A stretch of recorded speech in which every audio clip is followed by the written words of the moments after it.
जाएगा तो ये लोग है ना कब्र को खोल कर ले जाएंगे। इसलिए राजा ने वहां कितना कब्र में से लेकर तो नहीं जाएगा। यीशु मसीह जीवित सारे लोग दिखाए जो रखवाली करके राजा के कब्र को फाड़ कर बाहर आया, उजाला हुआ, स्वर्गदूत वहां आए, सब ये यीशु मसीह को जीवित होते हुए देखे। जो वहां पर राजा के सैनिक थे, राजा के पास में दौड़कर बोला यीशु मसीह जीवित हुआ। तो सैनिकों को राजा ने बोला इतना इतना चांदी सोना ले लो पर यीशु मसीह जीवित हुआ ये मत बोलो, चुपचाप होकर रह जाओ। Hallelujah, hallelujah. पर सारे यरूशलेम में ये बातें फैल गई कि यीशु मसीह जिंदा हुआ, यीशु मसीह आज भी जीवित है, यीशु मसीह जीवित हो चुका। ये सारे यरूशलेम में राजाओं में सारी बातें फैल गई। चेले अपने काम धाम में लगे। उसमें पतरस जो था, पतरस ने बाकी चेलों को बोला भाई तो यीशु मसीह को आने से पहले, उसकी सेवा करने से पहले मैं तो मछली पकड़ता था, मैं तो जाला उठाकर जा रहा हूं मछली पकड़ने के लिए। तो बाकी चेले ने बोला भाई तू तो बहुत बड़ा हो गया, तू तो सारी बातों को जानता, हम भी तेरे पीछे। यीशु मसीह के साथ रहने वाले चेले, सभी चेले उठकर पतरस के पीछे गए, चलो हम भी चलते मछली पकड़ने के लिए। Hallelujah, hallelujah. और प्रभु बहुत दयालु था। परमेश्वर को, प्रभु यीशु मसीह को मालूम था कि इनके विश्वास की कमी है, इन्हें वचन सुनाते रहते फिर भी ये भूल जाते हैं। आज लोग भूल जाते कि नहीं? हालेलुया। लोग आज बहुत जल्दी भूल जाते कि हाँ परमेश्वर का वचन पिछले संडे क्या प्रचार हुआ था, तीसरे संडे क्या हुआ था। जब डायरी पेन लेकर आते, लिख लेते हैं और बातें याद करते, प्रार्थना करते, तो उन्हें याद आती। हालेलुया। चेले ये बातें भूल गए थे। अब देखिए यूहन्ना की किताब उसका 21वां अध्याय में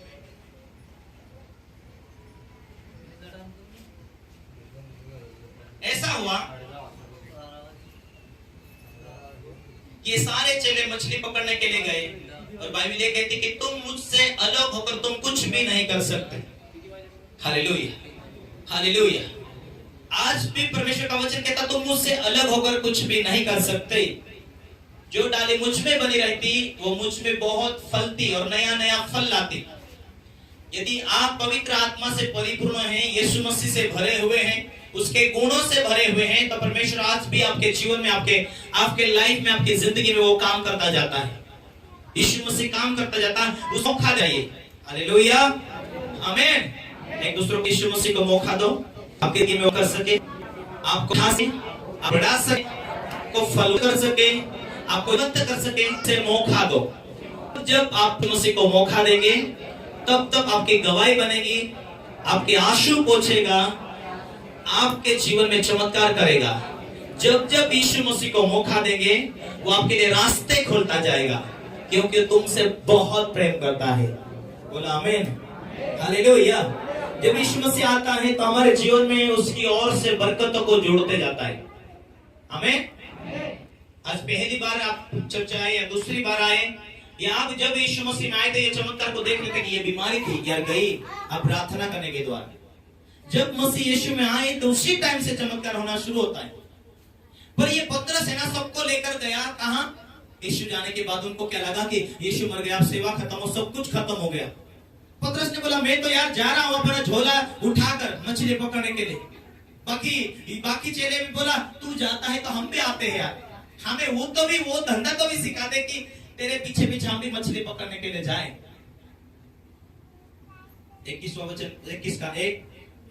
इन बातों के बाद यीशु ने अपने आप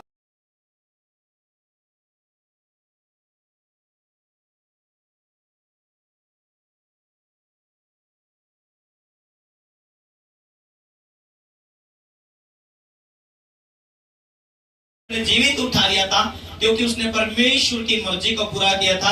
और परमेश्वर पुराने टाइम में परमेश्वर इस व्यक्ति को और एक दूसरा और था जो हनोक नाम का व्यक्ति था, परमेश्वर उन दोनों को उठाया था। हनोक को पहले और परमेश्वर ने एलिया को बाद में। हालेलुया। लेकिन ये परमेश्वर के इतने करीब जीने वाले बंदे थे, इतने परमेश्वर की उपस्थिति, उसकी मर्जी पर चलने वाले थे। आमीन, हालेलुया। आइए हम सुनते हैं।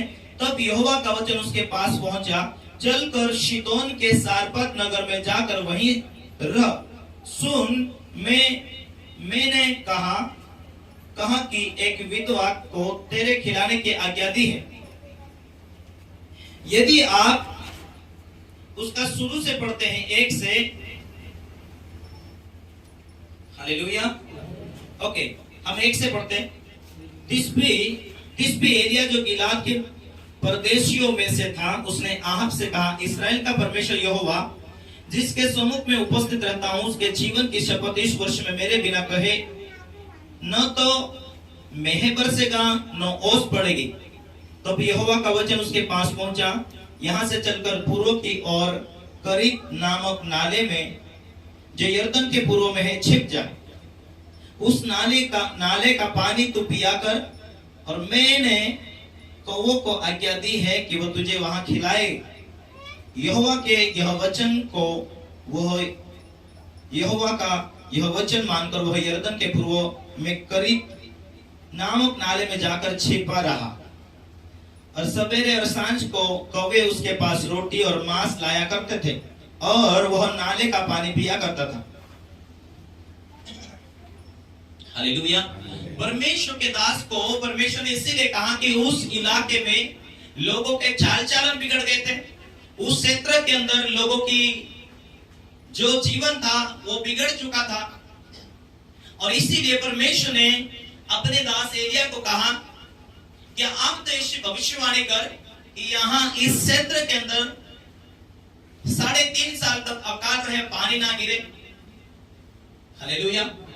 पर उस अकाल के समय में राजा तुझसे बैर करेगा, राजा तुझे हत्या करने के लिए तुझे ढूंढेगा, तुझे लगातार राजा ढूंढेगा तुझे मात देने के लिए।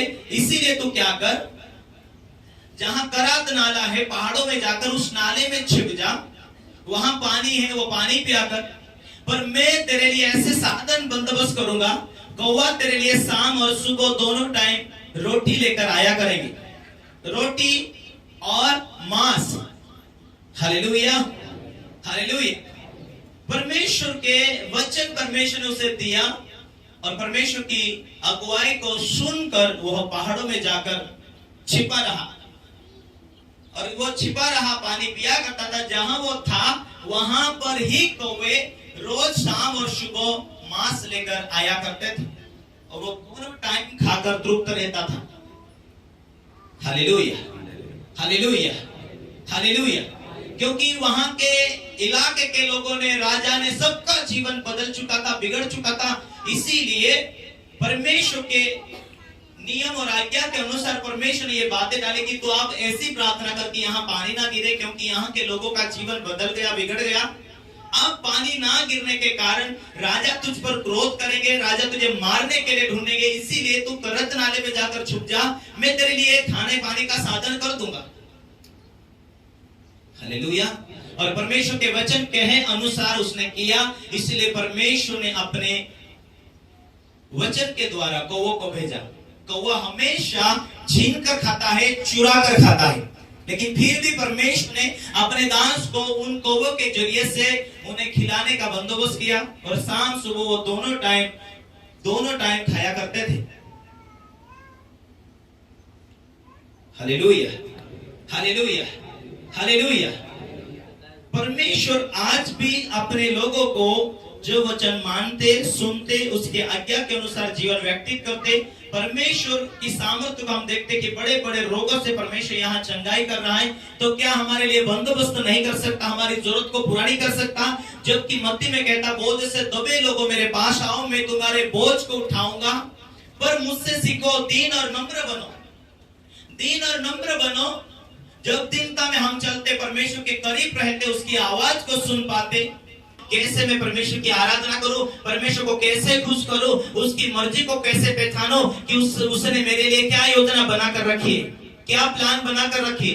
पर जब परमेश्वर की आवाज छोटा सा क्रोध के द्वारा, छोटी सी नफरत के द्वारा, छोटी सी लड़ाई द्वारा, या कुछ भी छोटे से पाप के द्वारा परमेश्वर की जो अगुवाई है वो बंद पड़ जाती, परमेश्वर की इच्छा के अनुसार परमेश्वर उनके लाइफ में बहुत कुछ करना चाहता है, लेकिन दीनता और नम्रता की कमी की वजह से परमेश्वर उनके जिंदगी में जो मददगार देना चाहिए नहीं दे पा सकता, नहीं मदद नहीं कर पा सकता। Hallelujah, hallelujah. आज भी परमेश्वर कार्य करने के लिए तैयार, यदि हम परमेश्वर के बुलाहट के ऊपर टिके रहे, उसकी मर्जी पर जो परमेश्वर चाहता वैसा जीवन जीने के लिए तैयारी करें। आगे बढ़ने के लिए मैं क्या करूं, परमेश्वर की मर्जी पूरी करने के लिए मैं क्या करूं, ध्यान परमेश्वर के वचन, उसकी उपस्थिति में जीवन बिताने के लिए रेडी रहते, तैयार रहते हैं। हम अंगीकार करते हैं, हम माफी मांगते हैं कि परमेश्वर आज के बाद मैं इस रीति से जीवन जीना शुरू चाहती हूँ, इस रीति से मैं आज जीवन जीना चाहता हूँ। शैतान बहुत बार कोशिश करता है कि हम परमेश्वर की मर्जी ना पूरी करें। हालेलुया। वो दिखता नहीं, पर वो मन और विचारों के अंदर काम करता है, ताकि परमेश्वर की योजना जो हमारे लाभ के लिए, हमारी उन्नति के लिए है, उस परमेश्वर की योजना में ना प्रवेश हो पाए। इसीलिए शैतान कई बार कोशिश करता है। हालेलुया। आत्मिकता की परिपक्व की कमी के वजह से मनुष्य बोलने के लिए, मनुष्य शब्दों में चूक जाता है, शैतान को मौका मिलता है। हालेलुया। जब आपके लाइफ में परमेश्वर आपके जीवन में आपको ऊंचाई की ओर ले जाना शुरू करता है, आपको सफलता की ओर ले जाना शुरू करता है, किसी ने किसी के खिलाफ वो बुलवा देता है, किसी ने किसी के खिलाफ में आपको वो लड़ाई करवा देता है, किसी ने किसी के खिलाफ और निंदा को ढूंढ लेता है, मन में भावना में वो बात को डालता है। जब हम परिपक्वता की कमी आती है तो शैतान को अवसर मिलता है कि जो आशीष आने वाली उसे चुरा सके, जो हमारे जीवन में परमेश्वर चमत्कार करना चाहता है उस चमत्कार को रोक सके। Hallelujah, hallelujah. यदि परमेश्वर की मर्जी के अनुसार चल रहा, परमेश्वर उन लोगों को सबक सिखाना चाहता था। आप वो गया नाले के पास वहां पहुंचा तो परमेश्वर ने बोला, देख एक विधवा जो सारपात नगर में है, अब तुझे वहां जाना है। और परमेश्वर के दास को परमेश्वर एक आराधनालय से उस विधवा के पास भेज रहा था। जो विधवा थी, उस अकाल के समय में उस विधवा के पास खाने का साधन खत्म हो चुका था। हालेलुया। और बहुत सारी उस एरिया में और भी परमेश्वर को जानने वाली विधवाएं थी, लेकिन यह सारपात की विधवा ऐसी विधवा थी जो उसकी जिंदगी में ये परमेश्वर को मानती थी, जानती थी, अपना बेटा उसके साथ में था, लेकिन वो शुरू से इतनी धर्मी थी, इतनी पवित्र थी, परमेश्वर की आज्ञा, उसके वचन के अनुसार जीवन जीने वाली थी।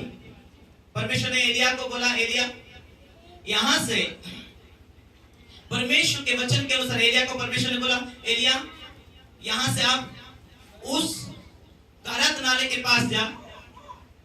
अब नाले में ये पहुंचा, वहां उसे परमेश्वर ने खाना खिलाया, सब कुछ साधन किया। अब परमेश्वर कहता उठकर आप सारपात नगर में विधवा के पास जा। अभी उठकर परमेश्वर का बातों को सुनकर सारपात विधवा के पास जाता है और विधवा को कहता है, हे बहन मुझे खाना चाहिए, पानी चाहिए। उसने पानी लेकर दिया, मुझे थोड़ा टुकड़ा पर रोटी चाहिए। परमेश्वर के दास ने जाकर रोटी का टुकड़ा मांगा और उसने कहा मेरे लिए एक टुकड़ा रोटी लेकर आ। उसने बोला, तेरे परमेश्वर के शपथ खाकर मैं कहती हूँ मेरे पास कोई खाना नहीं, हाँ इतने दिन खाना था पर आप खत्म होने में आया है, और जो कुछ मेरे पास में है वो लास्ट टाइम का है। हालेलुया। वो लास्ट टाइम का है, उसके अलावा मेरे पास कुछ भी नहीं। उसने पूछा कितना है तेरे पास?